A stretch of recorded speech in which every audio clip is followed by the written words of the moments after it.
হাম ও এর উপসর্গ নিয়ে 400 শিশুর মৃত্যু হয়েছে জানিয়ে প্রধানমন্ত্রীর তথ্য উপদেষ্টা ডাক্তার জাহেদুর রহমান বলেন, টিকা কার্যক্রম চালিয়ে যাচ্ছে সরকার, তবে ইমিউনিটি তৈরিতে কিছুটা সময় লাগছে। সচিবালয় নিয়মিত ব্রিফিংয়ে তিনি কথা বলেন। ঈদুল আজহাকে সামনে রেখে সড়কে শৃঙ্খলা ফেরাতে ও যাত্রা নির্বিঘ্ন করতে সড়ক পরিবহন মন্ত্রণালয় বেশ কিছু গুরুত্বপূর্ণ পদক্ষেপ নিচ্ছে। কয়েকদিনের মধ্যেই তা দৃশ্যমান হবে।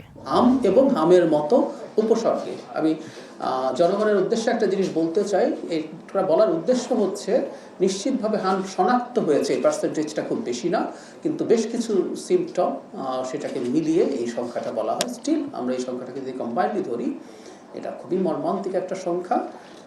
আমরা আমাদের টিকার কার্যক্রম চালিয়ে যাচ্ছি এবং ইমিউনিটি তৈরিতে একটু সময় নেবে। এবং এই ঘটনাটা কেন ঘটে একটু যদি বলি, ধরুন অনেক শিশু হামজনিত নিউমোনিয়ায় আক্রান্ত হয়, লাঙে ইনফেকশনে আক্রান্ত হয়, তো অনেক শিশুর অনেক ইন্টেন্সিভ স্বাস্থ্যসেবা প্রয়োজন হয়।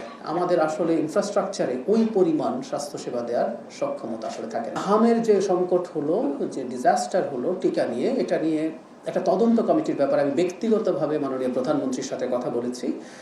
খুবই ক্রেডিবল একটা তদন্ত এটার হবে এবং সেটার প্রসেস চলছে, যেখানে শুধু বাংলাদেশ না, আন্তর্জাতিক বিভিন্ন সংস্থাকেও ইনভলভ করে কাজ করানোর চিন্তা ভাবনা আছে। আমি নিজে মাননীয় প্রধানমন্ত্রীর সাথে এই ব্যাপারে কথা বলেছি।